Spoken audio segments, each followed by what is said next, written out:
জান মোক এখন বাইক লাগে দিব পাৰিবানে মোক ভাল পোৱা ন দুচকু মুদি কি দেখিছা অন্ধকাৰ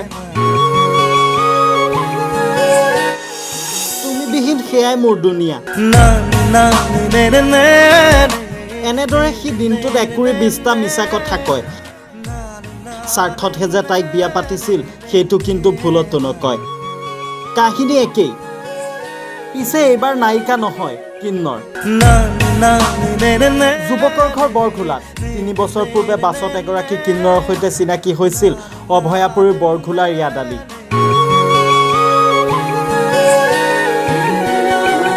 প্ৰথম চিনাকিতে 4 চকুৰ মিলন হ'ল তাৰপিছত নম্বৰৰ আদান প্ৰদান শেষত মনৰ মিলন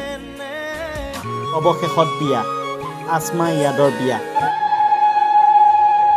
প্ৰথম অৱস্থাত সংসাৰ ঠিকেই চলিছিল আসমাই টকা ঘটে ইয়াদে বহি বহি আৰামত খাই থাকে লাহে লাহে সম্পৰ্কত সংঘাতৰ সৃষ্টি হ'ল পত্নীতকৈ বেছি R15 বাইকৰ প্ৰতিহে ইয়াদৰ মৰম বেছি হ'ল ইয়াদে বাৰম্বাৰ পত্নীক কোৱা হ'ল জান মোক বাইকখন লাগে দিবানে পত্নীও নাচুৰ বান্দা উপায় নাই দিম বুলি হয় শপতো খায় পিছে ইমানখিনি টকা পত্নীয়েনো ক'ৰ পৰা গোটায় অৱশেষত ইয়াদে সিদ্ধান্ত ল'লে R15 বাইক নোপোৱাৰ বাবে পত্নীকে এৰি দিলে এতিয়া পৰিস্থিতি এয়া এতিয়া মূল কাহিনীলৈ এগৰাকী হৈছে কিন্নৰ আসমা ঘৰ ছয়গাঁৱত আজিৰে পৰা 3 বছৰ আগতে বাছত লগ পাইছিল ইয়াদ আলী নামৰ এইজন যুৱকক তাৰ পাছতে দুয়োৰে মাজত হয় প্ৰেম 1 বছৰ পিছতে দুয়োৰে পৰিয়াল সন্মতি মৰ্মে বিবাহ পাশত আবদ্ধ হয় ইফালে স্বামী ইয়াদ আলীয়ে বিয়াৰ পিছতে পত্নী আসমা বেগমৰ ঘৰত থাকিবলৈ লয় দুয়োৰে সংসাৰ সুন্দৰ ৰূপত চলি আছিল ইফালে দৈনিক নাচি বাগি প্ৰগ্ৰাম কৰি খুজি মাগি টকা উপাৰ্জন কৰা পত্নী আসমা বেগমে সুন্দৰভাৱে পতিৰ লগত চলাইছিল সংসাৰ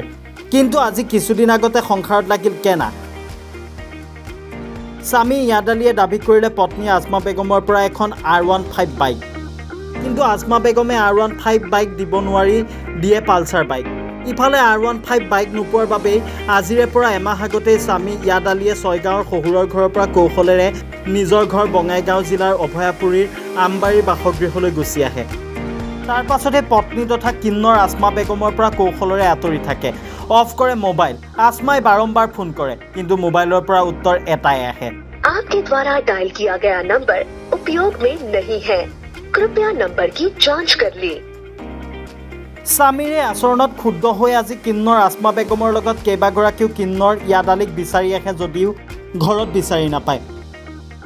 তাৰপিছতে কিন্নৰসকলে বৰঘোলা আৰক্ষী চকীত উপস্থিত হৈ ইয়াদ আলীৰ বিৰুদ্ধে এজাহাৰ দাখিল কৰে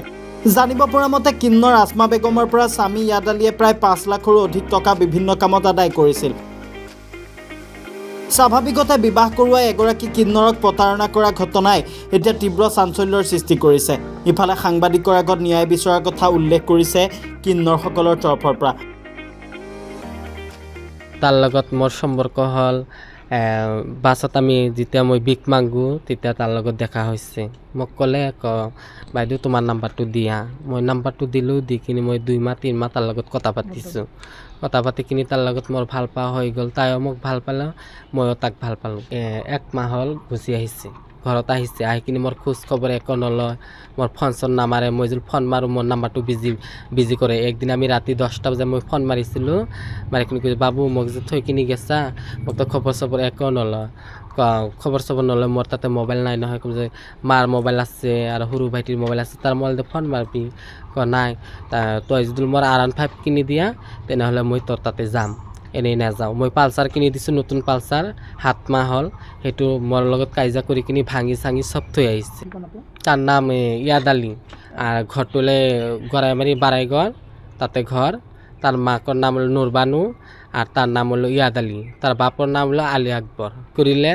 তাৰপিছত থাকিছে মোৰ লগত ইমান দিন থাকিছে যিমান মই কামাইছোঁ মই বিক মাগিছোঁ ডেন্স কৰিছোঁ প্ৰগ্ৰাম কৰিছোঁ বিয়া চিয়া হ'লে মই তাতে গেছোঁ যাই কিনি যিমান টকা কামাইছোঁ মই তাক দিছোঁ মোক কৈছে যে ঘৰত কিবা বেমাৰ আছে পইচা দি মই দিছোঁ ঘৰ বনালে মিটিং বনালে মোৰ পৰা পইচাখিনি লৈ কিনি বনাইছে বিয়াটো হ'ল 2 বছৰ 9 মাহ 7 মাহ আৰু আপুনি কি পালচাৰ কিনি দিছে হা পালচাৰ কিনি দিছোঁ মই আহিছিলোঁ আমি তাৰ ঘৰত আহিছিলোঁ ঈদত মোক মাতিছিল ক'বই তই বাবুক লৈ কিনি আহি কিনি থাকি যাম মই আহি কিনি 1 সপ্তাহ 15 দিন এনেকা থাকি গৈছোঁ গাঁৱৰ মানুহ সবাই জানে আমি তাৰ ঘৰতো থাকোঁ মোক আগত একচেপ্ট কৰিছে এতিয়া কিহৰ কাৰণে একচেপ্ট নকৰে সেইটোৱে আমাৰ লাগে এতিয়া আপুনি কি বিচাৰে আজি এইটো আমি ন্যায় বিচাৰ লাগে আৰু বিয়া আমি হিজৰা বুলি মানুহ নহয় না মেৰেজ চাৰ্টিফিকেট হয় 2023 চনৰ আপোনাৰ পৰা আৰু লোৱা 17 তাৰিখত হেৰি হৈছে বিয়া হৈছে আপুনি তাৰমানে গোটেই এতিয়া আপোনাক ন্যায় লাগে সেইকাৰণে আজি ক'ত কি কৰিলে এতিয়া আজি তাতে গৈছিলোঁ ৰাতিপুৱা 11টা 11:30 গৈছিলোঁ সিহঁতৰ ঘৰ চৰ তালা মাৰি কিনি ক'তবা গেছে নাছিল ক'তবা গেছে গাঁৱৰ মানুহ ক'লে দিল্লী গেছে গাঁৱৰ মানুহ ফোনত কৈছে দিল্লীত গেছে আমি দিল্লীত আহিছোঁ তাৰপিছত সিহঁতৰ প্ৰেচিডেণ্ট নাকি নাগামপুৰে সেইটো ফোন মাৰিছে মই ঘৰতে আছোঁ আবাৰ তাৰপিছত কয় কি নাই মই অবাইপুৰ আহিছোঁ এনেকা ক'লে ল'ৰাটোক মিছা কথা কৈছে আজি আহিছিলোঁ ইহঁতৰ ঘৰত মানে তাৰ যিটো মা নুৰভানু গেন্দি বুলি মাতে তাক ফোন কৰিলোঁ তাই ক'লে দিল্লীত আহিছোঁ আমি 15 দিন হ'ল কিন্তু গাঁৱৰ মানুহ যিবিলাকে আছে চবে কৈছে যে নাই কালিও দেখা পাইছোঁ আমি ল'ৰাটোৰ মাক কালিও দেখা পাইছোঁ তাৰপিছত আমি বিচাৰি নাপাই আমি মেম্বাৰৰ ঘৰত গৈছিলোঁ মেম্বাৰৰ ঘৰত মানে আমাক বহুত ভালেই পাইছে মানে বহুত ইজ্জত কৰিছে কথাখিনি শুনিলে শুনাৰ পিছত মানে আমাৰ পৰা নম্বৰ লৈ ফোন কৰিলে ফোন কৰাৰ পিছত ক'লে কোনে কৈছে মই মেম্বাৰে কৈছোঁ মই ঘৰতে আছোঁ পিছত ক'লে যে তোমাৰ ল'ৰা যে এটা ট্ৰান্সজেণ্ডাৰৰ লগত এনেকুৱা কৰি আহিছে প্ৰতাৰণা কৰি গুচি আহিছে ইহঁতে যে আমাৰ ঘৰত আহিছে তেতিয়া মানে মইতো এতিয়া ঘৰত নাই মই অভয়পুৰীত আছোঁ মই যাম দে এনেকৈ ক'লে কোৱাৰ পিছত 2-3 ঘণ্টা ৰখি থাকিলোঁ ইহঁতৰ খবৰে নাই ইহঁতে আমাৰ কাৰ্ড বিচৰা নাই পিছত BTBৰ ছেক্ৰেটাৰী আহিছিল আহি ক'লে আমি ব্যৱস্থা কৰিম কিন্তু 3-4 ঘণ্টা বহি আছিলে আমাৰ ব্যৱস্থা কৰা নাই এতিয়া আমি ন্যায় বিচাৰোঁ সেইকাৰণে আমি বল কি এইটোৰ নাম কয় বৰগোলা থানাত আহি আমি